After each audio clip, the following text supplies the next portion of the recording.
Today's webinar is the third in our 2025 Climate and Health Equity webinar series as part of the Climate and Health Equity Fellowship Program. Also known as CHEF, the CHEF program recognizes the need for more climate and health leadership and a sharper focus on equitable climate solutions. The goal of this fellowship is to educate physicians from populations that face greater burdens from climate effects and are underrepresented in medicine to become leaders in climate and health equity, education, advocacy, and policy solutions. I'm Dr. Shanita Johnson, Director Consortium to run this webinar, Dr. Venice Curry, Associate Director of the Climate Health Equity Fellowship, Dr. Kimberly Williams, Director of Operations and Strategy at the Medical Society Consortium, and Ms. Clarissa Payton, Chef Program Assistant. Clarissa will be available through the chat to answer any technical questions during the webinar. The webinar series is hosted by the Medical Society Consortium on Climate and Health. It is held for 1 hour on the second Friday of each month from 3 to 4 p.m. Eastern Time. Today's webinar will be recorded and made available on our YouTube channel and website for future viewing as part of the Climate and Health Equity webinar series page on the website. We know that weather and climate disasters continue to escalate in frequency and impact, and it is imperative that we take urgent action. In 2024 alone, the U.S. experienced 27 weather and climate disasters that each inflicted losses of over $1 billion. We know that it is imperative that we explore the concepts of hazard, exposure, vulnerability, and resilience within our communities and regions. And today, we are honored to have an expert in this field, Dr. J. Marshall Shepard, join us. Dr. Shepard is a distinguished Georgia Athletic Association Professor of Geography and Atmospheric Sciences at the University of Georgia. He was the 2013 President of the American Meteorological Society. He has also been elected to the National Academy of Science, National Academy of Engineering, and American Academy of Arts and Sciences. Rather than use our time to provide a further description of his impressive work and bio, we are placing a link to his bio in the chat. The general format for today's webinar will be one 35-minute presentation followed by questions and answers from the audience. We ask that you put comments, links to any resources you may recommend, or any questions you have for the presenter in the chat box at any time during the presentation. We will get to as many of the questions as we can during the Q&A period. Please remember to keep yourself muted so we are not interrupted by background noise. Dr. Shepard, welcome. We're looking forward to your talk. Thank you for having me. Let's see.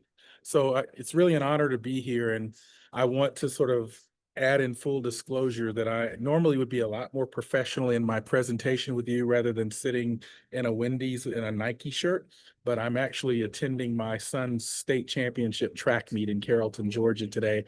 And when I agreed to do this, he hadn't qualified for state. So we learned that last weekend. So we're still able to make it work. And I have to admit, this is a first time giving a climate talk with the sort of scent of Wendy's hamburgers in my background. So let's get started. I want to share my screen and we'll move forward. And again, I look forward to engaging. So does it look okay? Can you see that? Yeah. Yes, Okay, great. it's perfect. Yes. Excellent. Perfect. Okay, I'm going to sort of minimize this as well. So hello, so I am Marshall Shepard, and let me just first explain that title because I get that from time to time. I am a card-carrying physical meteorologist and climate scientist. I am not an athletics or kinesiology professor. I have an endowed professorship that is funded by the Georgia Athletic Association. If you know anything about University of Georgia, we have a pretty solid athletics department, a pretty good football team. And so they bring a lot of money into the university, and they have a couple of endowed professorships, some of their top professors, and I happen to have one of those. I'm also the director of the Atmospheric Sciences program at the University of Georgia. So students that want to study meteorology, climate science, that's the program that you would study. And I'm also an associate dean in the College of Arts and Sciences at the University of Georgia. But enough about that.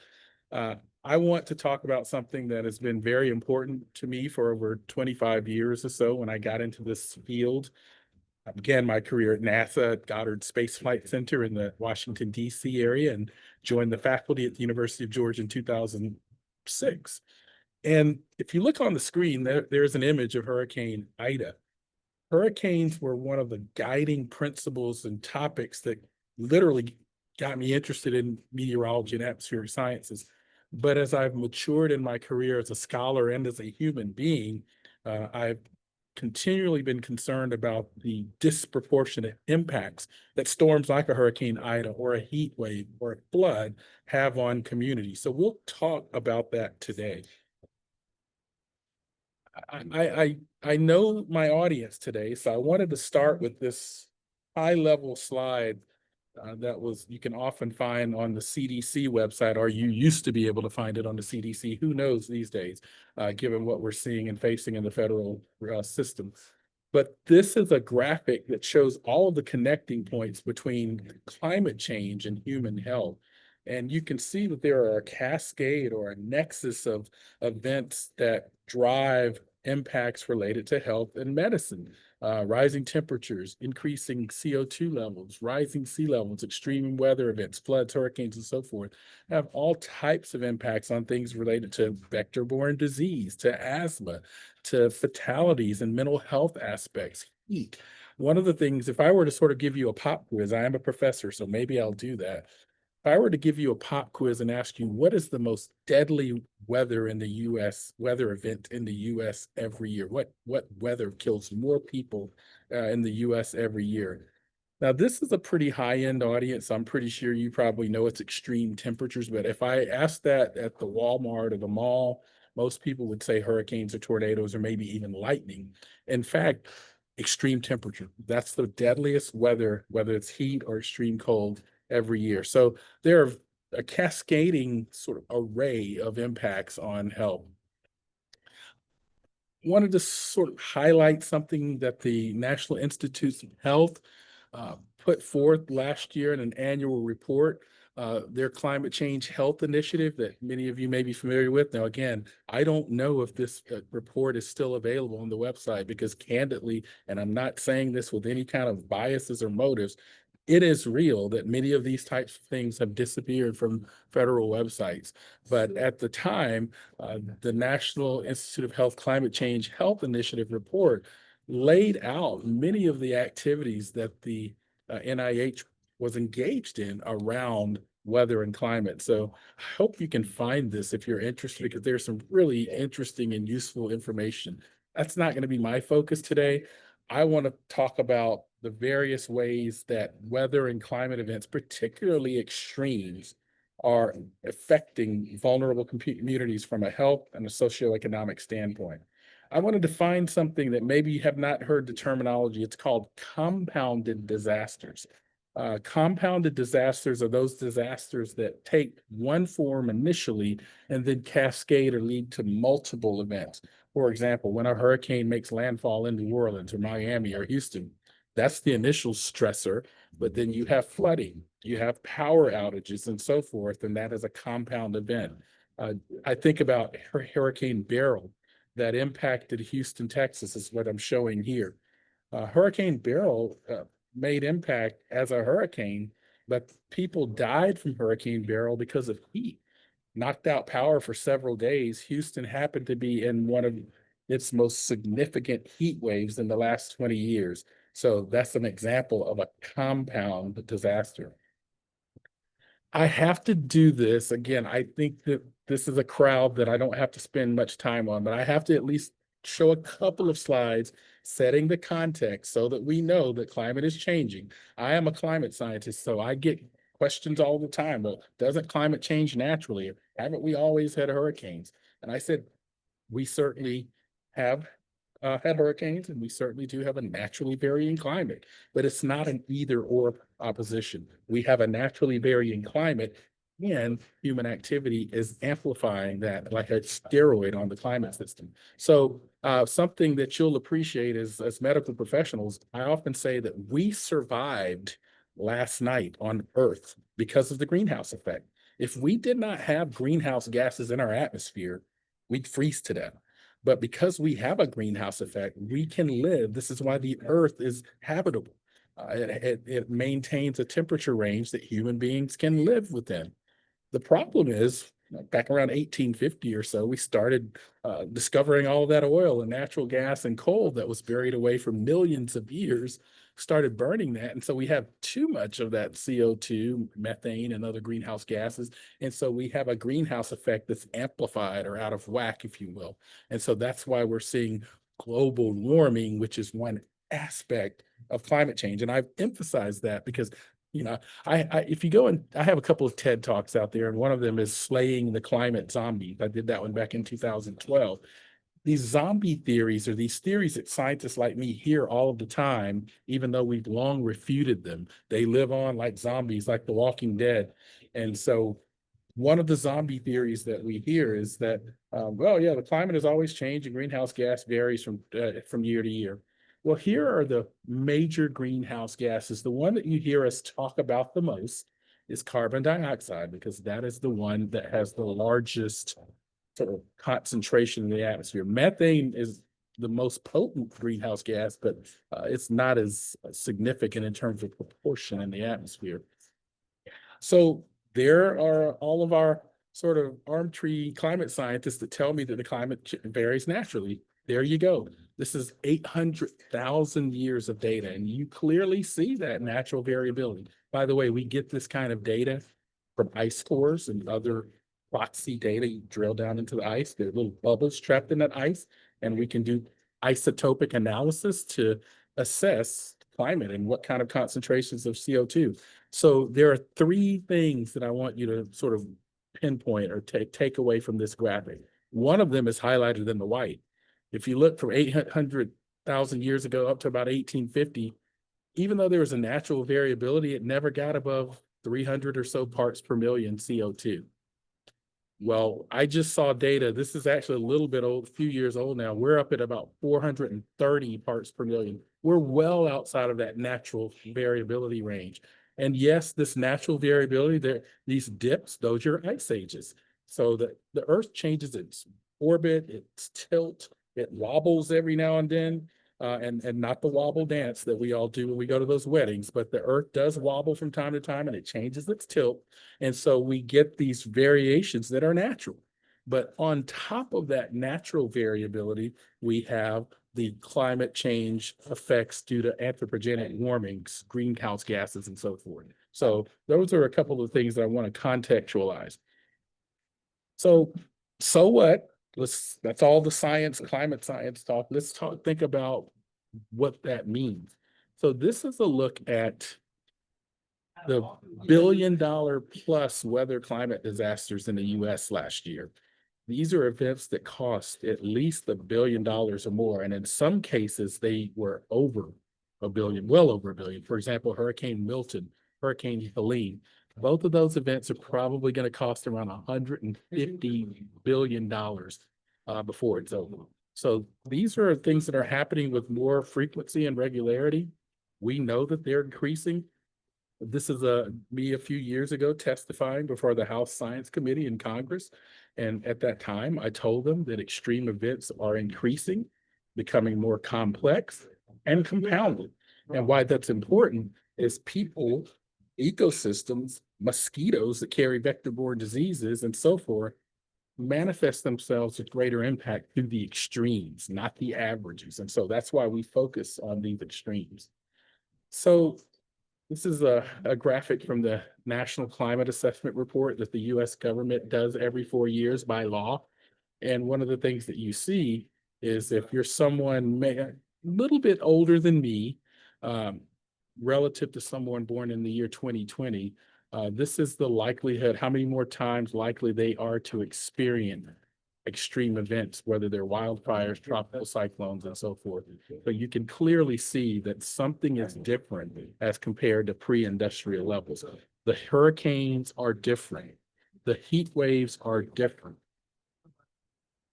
So here's Hurricane Helene. I like to focus on Hurricane Helene because it was a compounded event that impacted a very large scale. So it was a typical coastal event that you would expect a hurricane to be. Look how large it is, by the way. But this storm also impacted Georgia, North Carolina, Tennessee, and the Carolinas as well.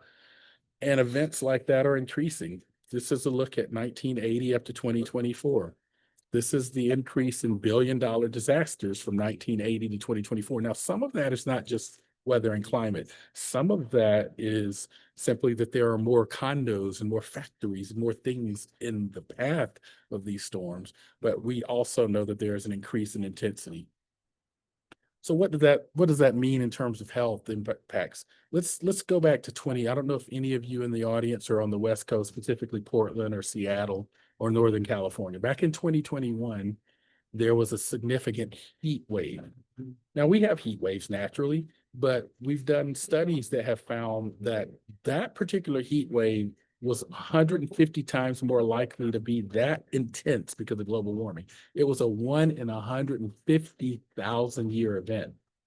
So it was virtually impossible to be of that magnitude without happening within the context of a climate warm system. That has impact on health because as I know, and I told folks that weren't familiar with this region, many of the homes don't have air conditioning in that part of the country. They never expected to need air conditioning.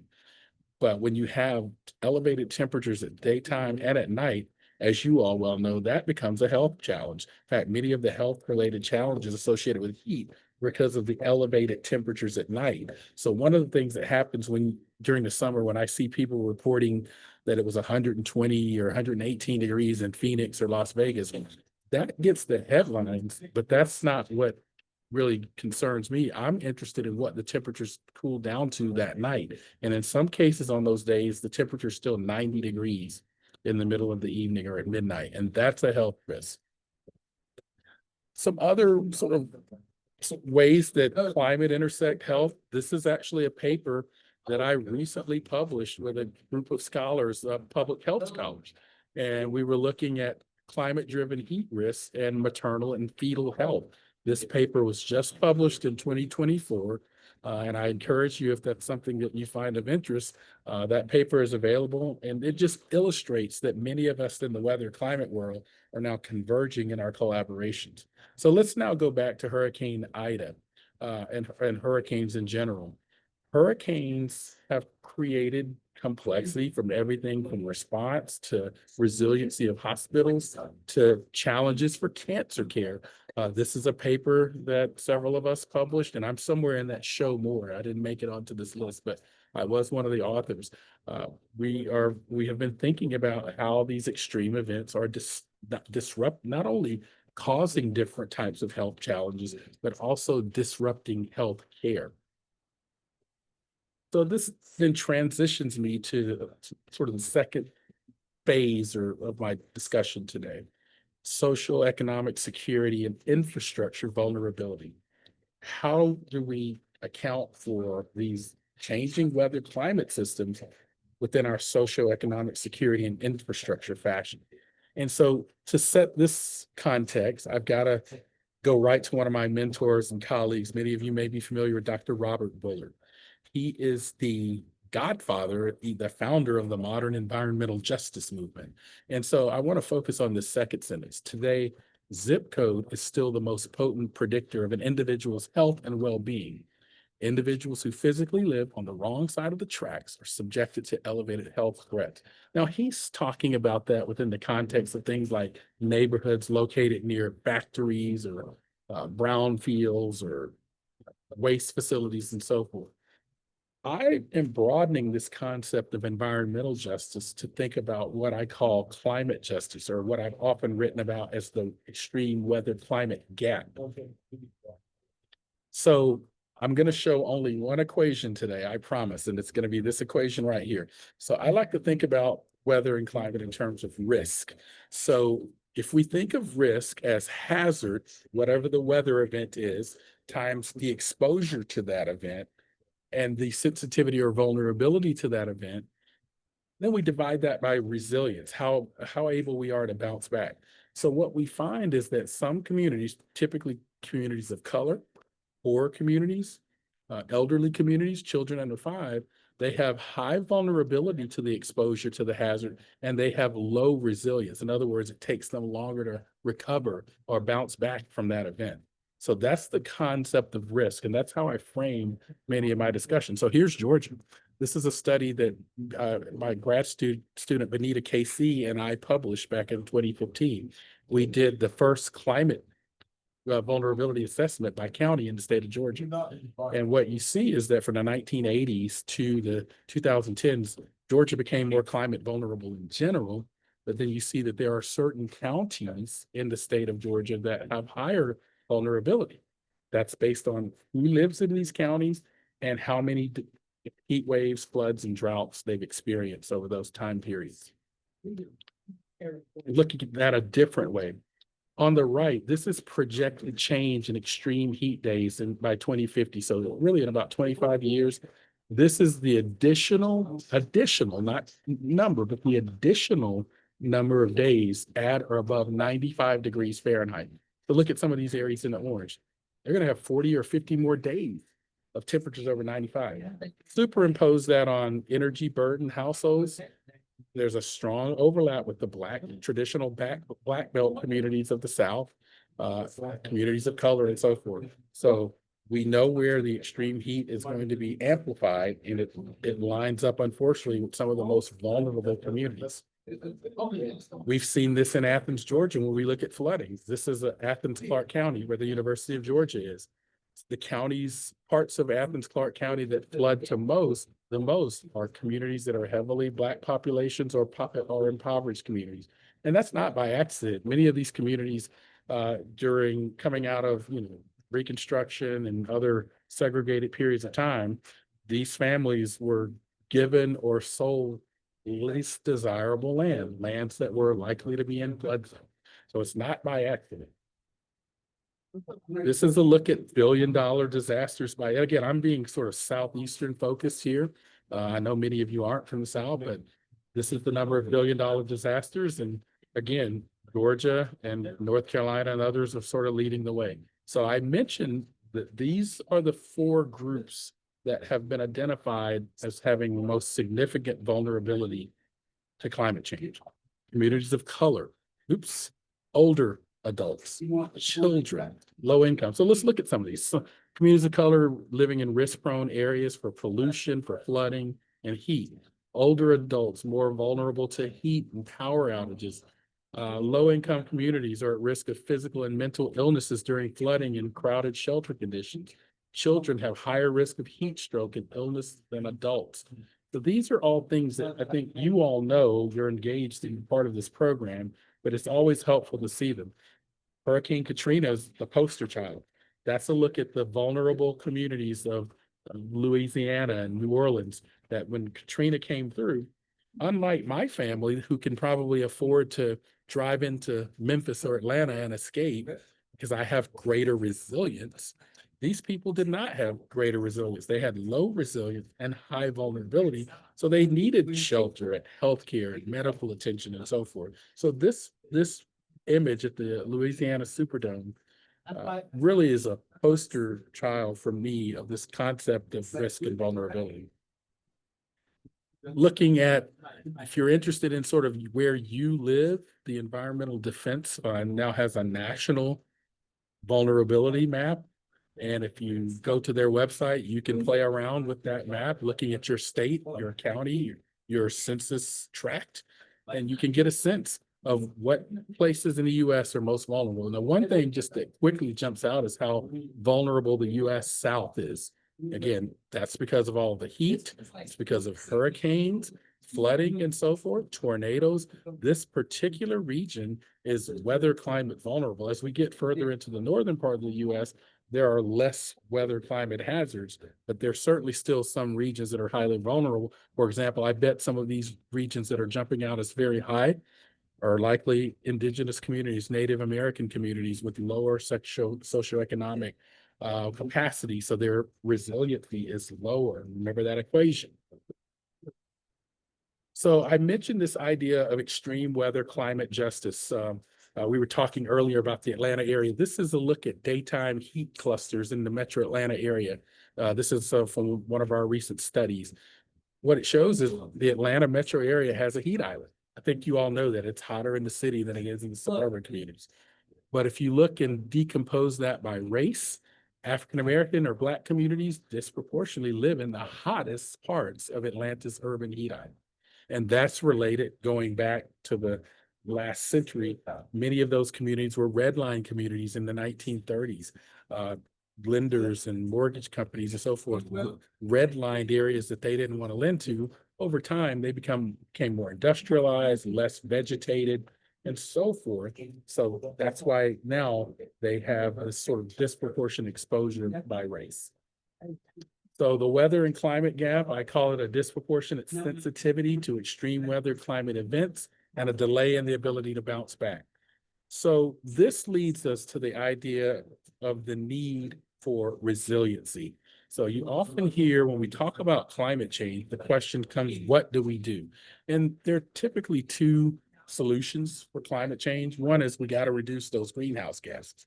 That's called mitigation. The other solution that you often hear is adaptation.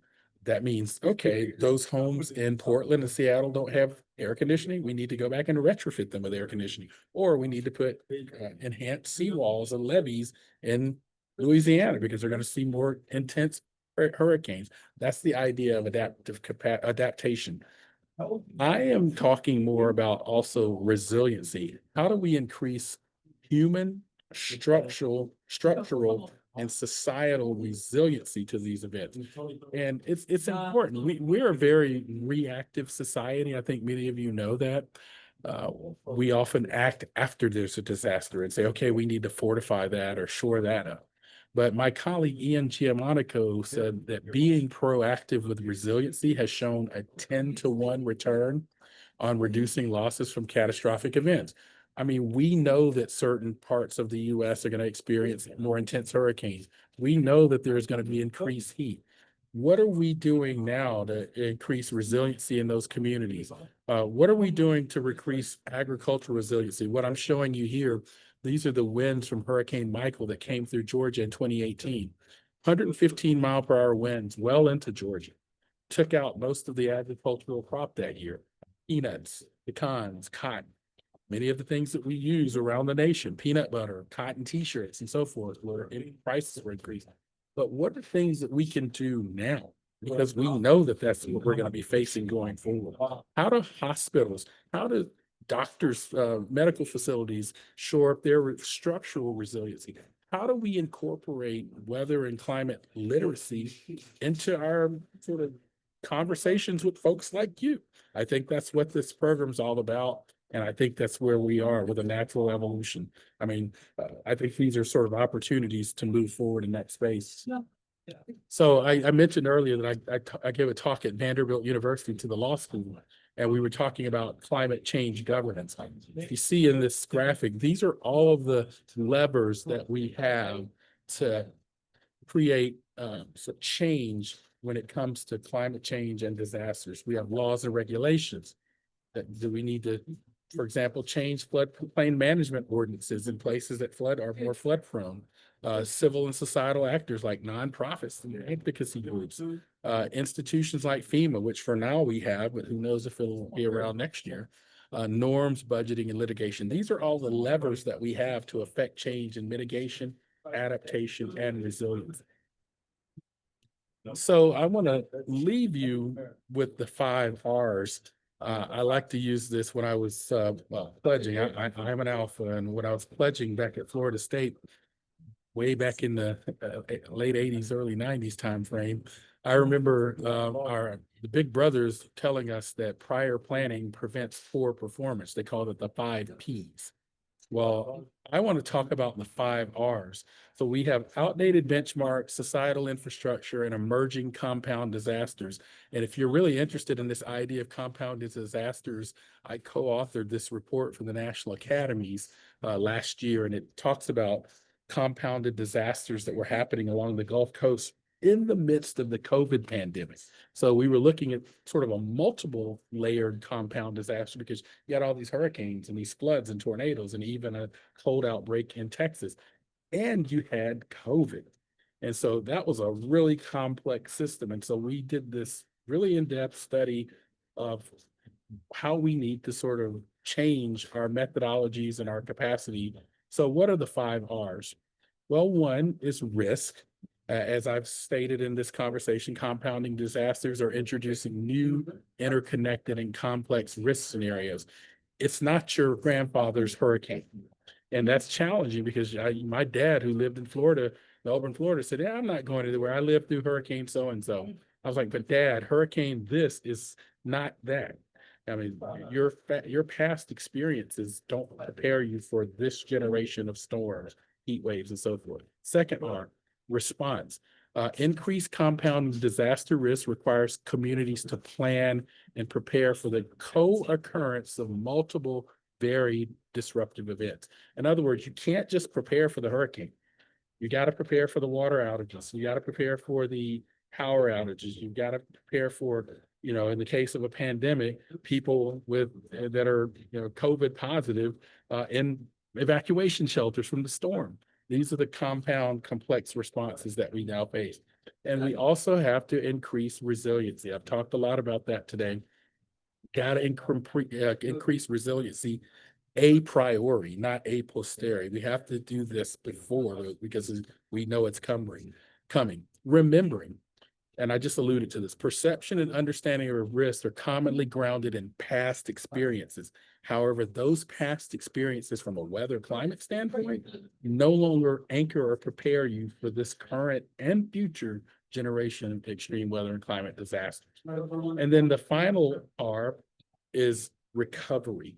Effective disaster recovery requires an epic rather than an event view that more fully captures the prolonged effects of compounded disasters. In other words, municipalities, medical entities, institutions, and so forth have to take the macro view of an approaching hurricane rather than an event-specific view of what the impacts can be. Because if you look at many communities that have been affected by Helene last year, or Milton in Florida, or the wildfires in Los Angeles, which have a very significant climate change component to them, these communities are still recovering from those events. There's a long game that we have to think about in this new weather climate reality.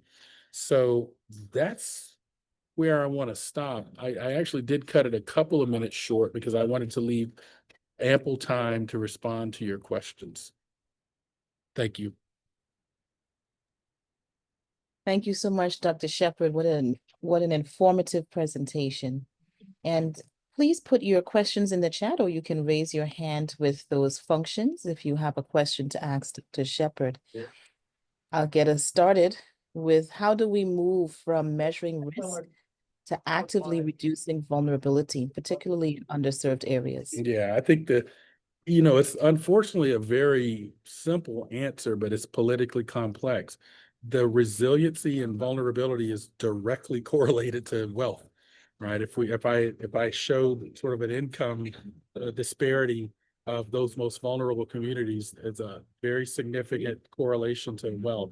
So we have to sort of increase, sort of narrow those wealth gaps in communities because as we increase the sort of wealth capacity of homes and communities, that increases their resilience as well. But that's going to be complex. That doesn't sort of happen overnight. I think there are things that we can do in communities to increase resiliency or reduce vulnerability. So for example, I have a project right now with the city of Atlanta where we're evaluating rubber modified asphalt to put into communities, poor communities in Atlanta. There's some data that shows that rubber modified asphalt doesn't hold on to heat as long at night. So it reduces the urban heat island because the worst aspects of the urban heat island are actually overnight. And so we are working with the city to evaluate whether we can proactively now, as repaving opportunities come along, put rubber modified asphalt in some of those communities, and we'll go in and evaluate whether we're reducing evening temperatures in those communities. So that's just one example of sort of I mean, the good news with climate change actually is we know what we need to do. It's not a wicked problem. It's a problem that we know on many layers, from the large scale carbon emissions at the Paris Agreement scale, global scale, down to community levels. We know what needs to be done.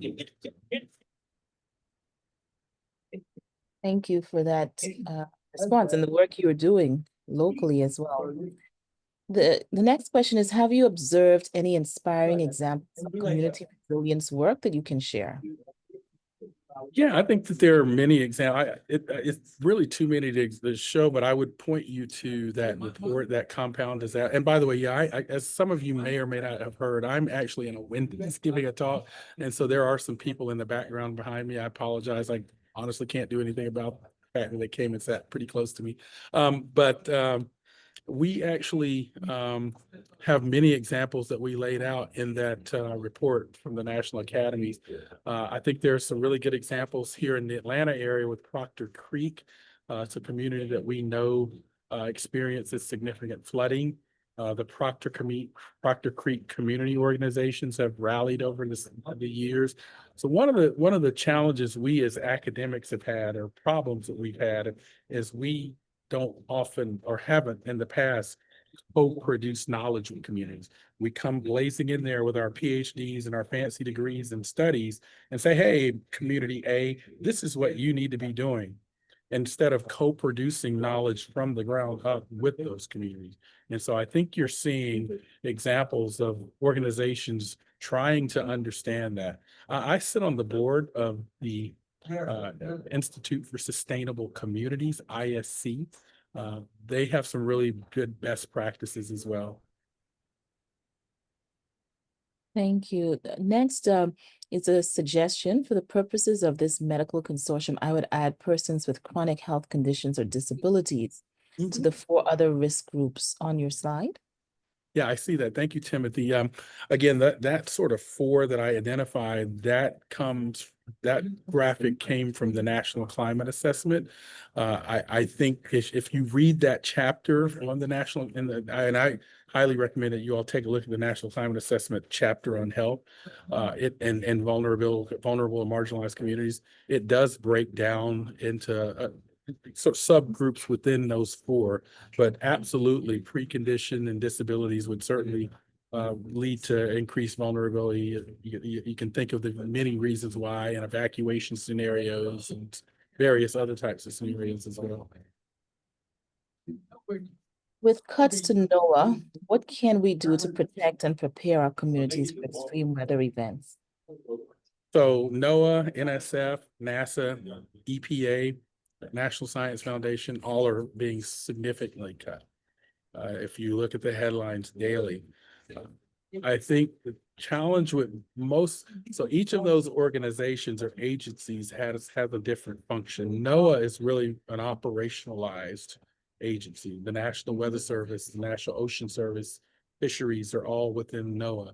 So there's an immediate concern about health and safety of communities in the severe weather and approaching hurricane season, because I don't know if many of you are aware, but many of the National Weather Service and NOAA offices are now closing for part of the day. They're not launching weather balloons as frequently. That's the data that goes into the forecast models. And so many of the people in my community, including me, are concerned that we're going to have a loss of life or fatality because we underwarned for a hurricane or a tornadic storm because we have less data coming in.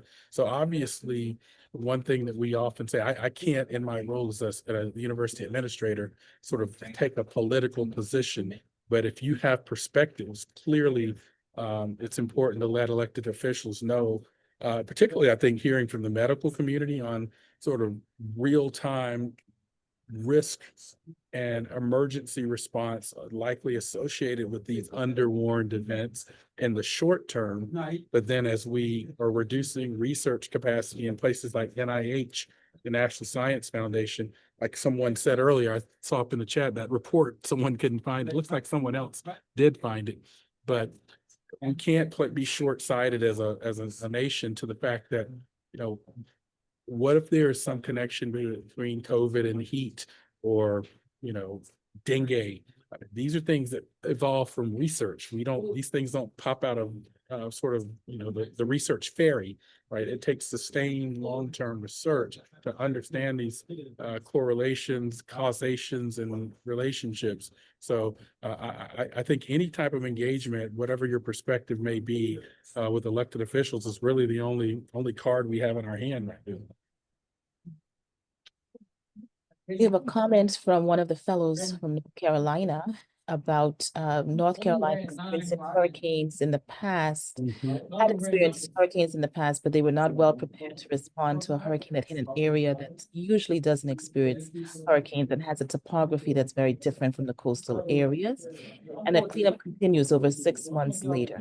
Yeah, that's right. I think maybe he's referring to Janelle. Are you referring to Helene, Hurricane Helene and many others? And so that's the point I was making earlier. If you think that hurricanes are only coastal events going forward, that is a very different system and world that we're living in. These hurricanes are so strong now when they're making landfall and they're rapidly intensifying. So it takes a while for them to ramp down. So well inland, communities like North Carolina, Asheville, for example, even Augusta, Georgia. I think we are in an era where I'll give you a personal example. I got a speeding ticket the other day. I was driving to Athens, and I was innocent, but I did deserve the ticket. I actually had my cruise control set at the speed limit, but the car in front of me was going so fast that I took it off and accelerated to pass. And I do have an electric vehicle. And those of you that have electric vehicles, they accelerate it pretty quickly because they have instant torque. And so it took me a while to ramp back down. And by the time I ramped back down my speed, I'm also a perfect, nice, Keisha. It took me a while to ramp back down. And so I got a ticket. These hurricanes now, because they're so strong, and we know we have scientific data that they're going to be stronger going forward. They're going to be problem for places well inland. And many of these places, to your point, Janelle, are not resilient to hurricanes because they don't feel that that's something that they have to worry about. We're in a reality where we're going to have to think carefully and clearly. I grew up in the Atlanta area, born and raised in Canton, Georgia. I don't remember ever seeing Atlanta in a hurricane watch. I've seen it 2 or 3 times in the last 5 years. So What's the best course of action to take when the head of the EPA calls climate change a hoax? yeah. So, and I think there are people higher than the head of the EPA that calls it a hoax. But you remember, to understand some of what happens in the misinformation and disinformation about climate change, you have to go back to a quote from Upton Sinclair. Upton Sinclair once said, "It's difficult to get a man to understand something when his salary depends on him not understanding." And if you look at the sort of complexity of who has funded a lot of the disinformation and misinformation about climate change, and look at some of the connections to some of these. Again, go and look at what the former career of the head of the current EPA is. Look at what industry he came from. Another fellow, have you seen any specific characteristics or patterns of more resilient communities that could be implemented in other completely different communities, such as different geographic locations? So I think European cities have long, and countries in general, have been leaders in resilient design and infrastructure for years. I mean, they literally designed their cities early on to take advantage of the prevailing wind flow to keep them cooler. They use sort of alternative surfaces, paved surfaces.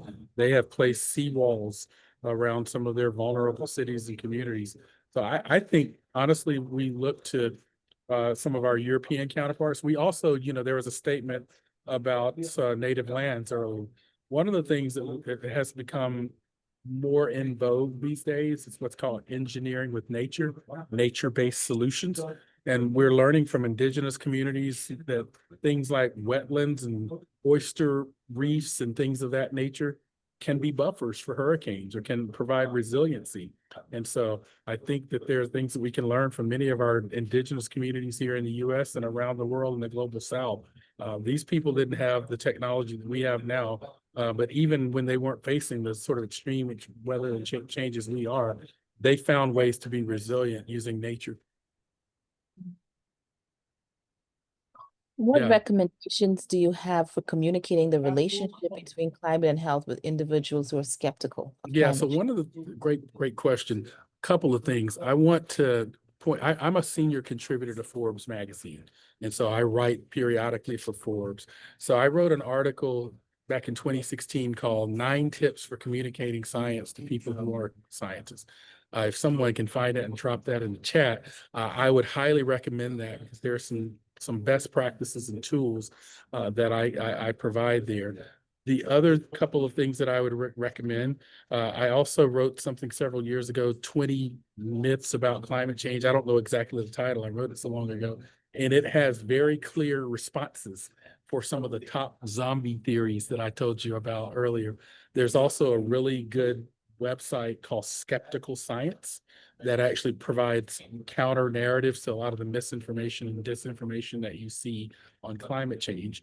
And then finally, I would highly recommend my TED Talk from about 5 years ago. It's What Shapes People's Biases, Perspectives on Science. It's out there, you can find it. And I walk through in that TED Talk the sort of marinades and things that shape people's perspectives and biases that they have on science. Yeah, atmospheric rivers. I see that question. You know, atmospheric rivers actually have been in the scientific lingo for decades. So have polar vortex, derecho, bombs, and so forth. I think what has happened is because of the massive explosion of media and social media, these terms have made their way into the popular lingo as well. But you're right. As a child, I didn't hear the term atmospheric river. You might have heard the term Pineapple Express, which is an atmospheric river, but that was just kind of the colloquial term for an atmospheric river at the time.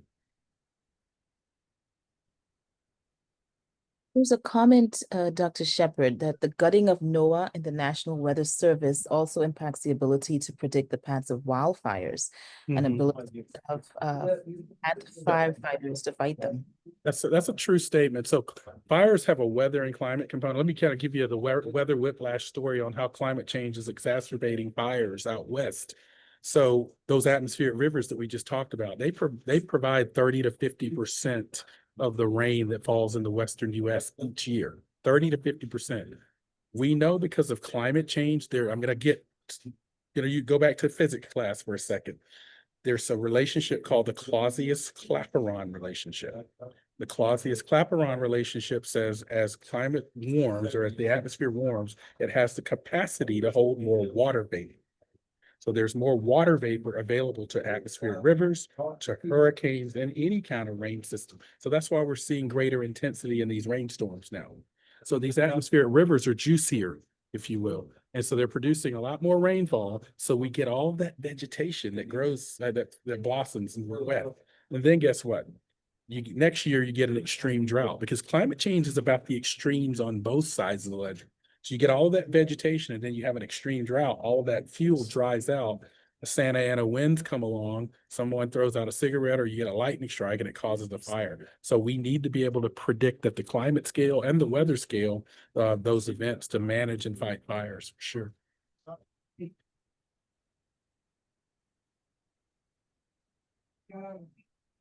Yeah, water, Eunice Foot, I mean, to that point, water vapor is definitely a greenhouse gas. One of the sort of zombie theories that I always get is, well, why don't you all talk about water vapor as in the same way that you talk about carbon dioxide?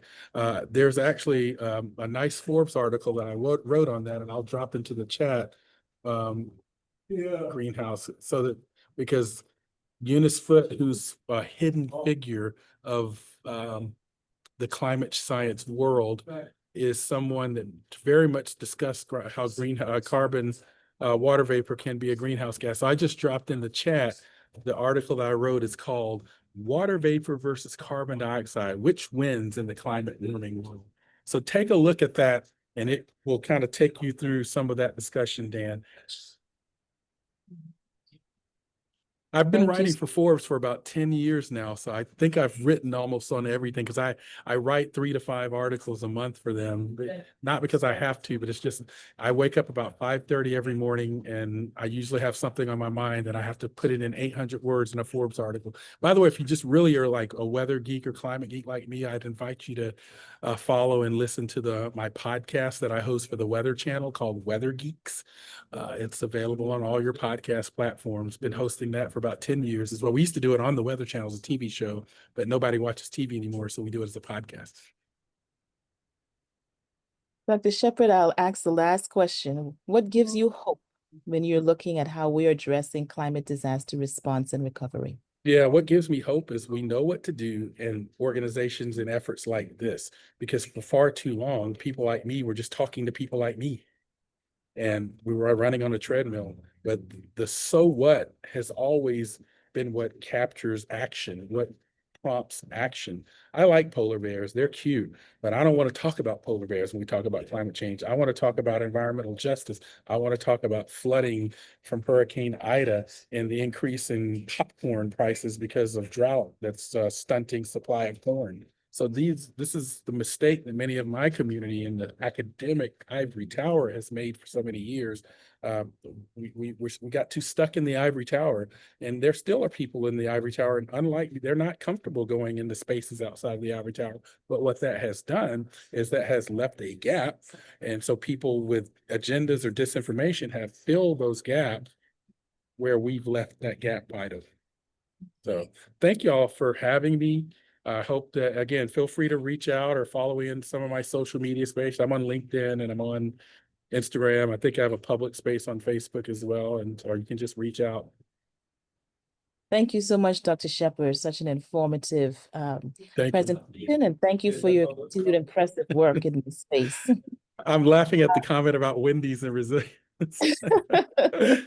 Hey, we find a way. That is what resilience is all about. And thank this organization for being resilient with me as well. And 06, I see someone, yeah, I got a private message there from one of my frat brothers. So Definitely. all right. I'd like to thank our speaker, Dr. Shepherd, and thank you all for participating in this webinar series. I know you found it useful. As a reminder, these webinars are held on the second Friday of the month, and our next webinar is June 13th at this time, and we will cover land use, food, and water.